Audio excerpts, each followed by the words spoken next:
This is how I make 30 quality listings an hour. I've piled up 50 books ready to list. Cue the elevator music and let's go.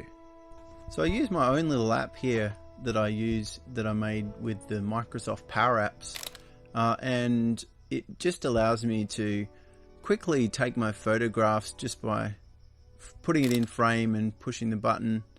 I use 6 photographs for all of my books. These are low resolution, and I self-host them on my website. Just allows me to have a fast upload for each listing. So after my 6 photos are taken, I can add in all of the various item specifics. So here I'm adding in the book features. It's just going to be illustrated, and I can put whether it's got a dust jacket and so on. And on the left hand side I've got some quick toggles there for whether it's inscribed, signed, ex libris, personalized or vintage. I can change the category, whether it's a rare book, just a normal book, whether it's a reference book, or whether it's a textbook. So I'll fast forward this now. This process of listing 50 books takes me an hour, where the books all have barcodes and are ready to go. Where I'm entering manually my ISBNs, that does take a bit longer, and I find that I'm usually around 30 to 35 an hour. On that second drop down there, I can change the format of the book, whether it's hardcover, soft cover, and that drop down changes depending on whether it's a rare book or just a normal book.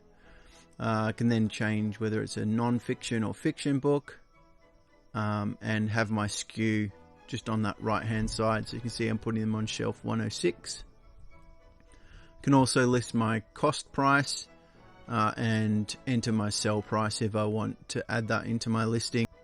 Because all of these are kind of cheap fiction books, I'm going to add the prices in at the end. So I can scan the book using the barcode or using an ISBN entered manually. Otherwise I can list it by bundle. Once I hit the upload button, it sends it through Power Automate and into Excel 365, where it's all pre-formatted to make my title up, add my descriptions using HTML, and have all my photos with the links ready to upload into the eBay file upload. I've recently integrated ChatGPT, the AI, to include a couple of the item specifics like genre and topic that I was doing manually. I found that really helps and is very cheap. After I push the button to submit the listing using the app, it then populates it into this Excel spreadsheet that I have, where it's formulated to produce my titles and topics and subjects and all the various item specifics and fields that eBay requires using its fast file upload. You see there in column CE, we do have this start price being produced in some locations, where it's been able to look it up in the database and give me an accurate price. So I'll just scroll across here and you can see all of the other specifics that have been added. I do go through these prior to listing. You see in the subject area in CP there's a 0. That's really a prompt for me to enter some more information. But yeah, there's all my URLs for my photos, which are all saved and uploaded automatically, so no changing memory cards or anything like that. Also produces my weights for the books and the dimensions wherever they're possible. Once everything's in the spreadsheet, I can then go through it item by item and just fix any items, like for instance these books that didn't pull the authors from the databases. I can just look those up either through the photographs or through the description that I've used in the first part of my unique ID there. From taking my photographs, which took 60 minutes for the 50 books, this whole process in Excel for the 50 listings took me about 40 minutes. So 100 minutes all up for 50 listings all the way through to completion was 2 minutes a listing, which I think is pretty good and allows me to get my listing done in one day. That then gives me my other days during the week to focus on things like promoting my listings through marketing, getting on top of my postage, which I post daily because I'm in Western Australia, so that does take a toll. I only really sell to Western Australia as the majority because of the distance away from the eastern states. My next largest state that I sell to is New South Wales. On that, I do sell to the international market as well, which is also set up through my spreadsheet here, which is why I have all my weights and dimensions automatically populated. I sell 9% of my listings to the international market, and it's actually a perfect correlation to my revenue, certainly for Q1 of 2023, where I sold 9% of my revenue to the international market. So here I'm just looking up a book where I don't have an author. It saves it all to my OneDrive, so I'm able to access those photos just on my PC and bring up that photo just to have a look at the title and the author. If I was to sell this book next time, I wouldn't have to repeat this process because it would also look it up from my existing database. And as you can see, the row number here I'm on is like around 2,000. So I've got 2,000 other listings. So when I am looking to source, if I do see a book that I know is sold, I know it's going to be even quicker and easier to complete the listing process with copying the exact line item from above and then reproducing it as another line item or another listing with the new photos.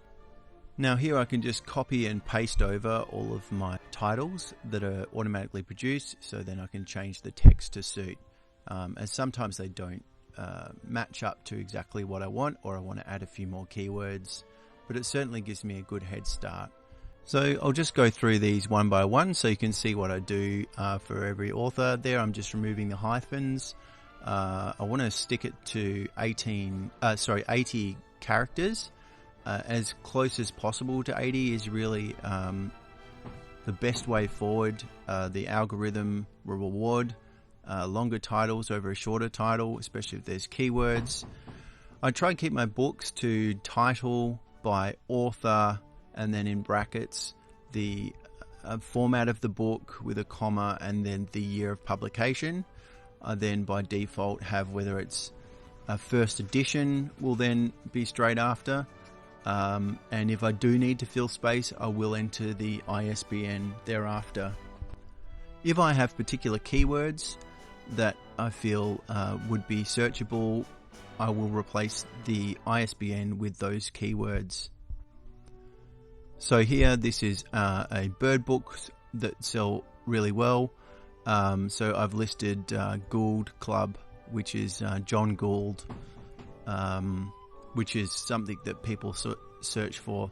You can see it's highlighted in red, which is a quick conditional formula in Excel that I've used for any of the title fields that are over 80 characters, just so I can keep that trimmed. I've also included the word rare there, which I tend to put on my rarer books. Some people search for that. Stephen King, always a good seller. I like to include horror as a keyword in there, and the topic I can easily change as well in the drop downs that come from the lookup data tab in my Excel that I've populated. So those surfing books pretty much don't need to be touched. I'm happy with how they look. These ones are Apple for Jam. That's a cookbook, so I'm going to enter cookbook. You find a lot of people that don't enter a cookbook, and when people are searching for cookbooks, they want to be typing in cookbook. So even though it's not in the title, that's why it's really important to add it as a keyword. These next few are all okay. I'm happy with those. Spycatcher, if you ever see that book, it's a really cool book that was banned in Australia from being released. It's by Peter Wright, who is actually in a something like ASIO for senior intelligence in Australia, and leaked quite a bit that I don't think you'd get away with nowadays. So this app took about 80 hours of build time for me. It's the second version of this app that I've built. Now I can quite easily put in my start prices where they're all kind of what I call rubbish fiction. I'll price those easily at $18. For some of the items that I feel are a bit more scarce, I'll put up at $25. I will lower these prices over time, over month 1, month 2, month 3, and certainly if anyone gives me an offer for either break even or above, I'll take it just to move the book. I just want to reiterate that this isn't my full-time job, and I only use this as a side hustle. I work in a full-time job, 9 to 5, Monday to Friday, that keeps me pretty busy, and this just clears my mind at the end of the day, and I enjoy pairing a book with someone that is looking for it and making a dollar out of it at the same time. A lot of the books I actually end up reading as well, so it's a nice hobby to have. In some cases I'll research the book if I'm not sure what to sell it for, and here I've just got the Terapeak up, and I search the last 2 years by the worldwide listings, and I search by the average sold price from top down. That gives me a good indication of what the best books are selling in that condition, in the best condition. So we've got Spycatcher first editions, they're selling quite high. You can put various functions in the filters, like the conditions, the format. You can even break it down per category. If you're looking and researching in one country, you can't actually do that worldwide, which is quite annoying. And this feature in eBay, the Terapeak search, comes from a store subscription. So if you don't have one and you're starting to sell a few books or a few items or what have you, then I strongly recommend getting a store. You'll get reduced fees. It is worth it. You do get a lot of promotions that are available that do see your sales increase. After I've checked all the rest of the columns over just briefly, I then schedule my listings. So I just list 5 a day, which keeps things ticking over. I could probably list a lot more, but I'm really not that interested. I don't have really the time to pack in the mornings, getting kids ready for school and whatnot. So 2 or 3 a day is okay for me to sell and pack. That keeps me happy. And here I just copy some previous scheduled times and then replace the date. Then I'll copy it again and do the same thing and just repeat that process. So when I upload them, they won't actually go to my drafts. They will go to a scheduled listing, and they won't be live, which is great. So if there's any final tweaks, I can do that within the eBay platform itself. After everything's done, I then highlight all of my columns that are associated with the listings. The columns to the left of these are the ones that populate from my app. These are the ones that finally give the results I want. I copy and paste those across to a listing template that eBay provides, and once that's done, I save that and then go to eBay and upload that. It will then tell me whether there's any failures or errors, which I can then tweak and redo the process for. Generally I get 1 or 2 errors every now and again where there might be an ISBN incorrect, In this case, there was a couple of ISBNs that were correct on the book from the barcode, but the database or eBay's EPID doesn't pick them up as an ISBN that they recognize. So I just delete those and it just replaces it with not applicable or does not apply. I can then go into my scheduled listings and just see that they've all populated okay and the photos have uploaded fine to my drive, and the HTML has all worked fine to produce the photos. And there we go, that's it. If you'd like to know a little bit more about this video and the things that I've done in this, or how you might be able to build something yourself, drop a note in the comments, hit me up on Instagram. So thanks very much for watching, see you later.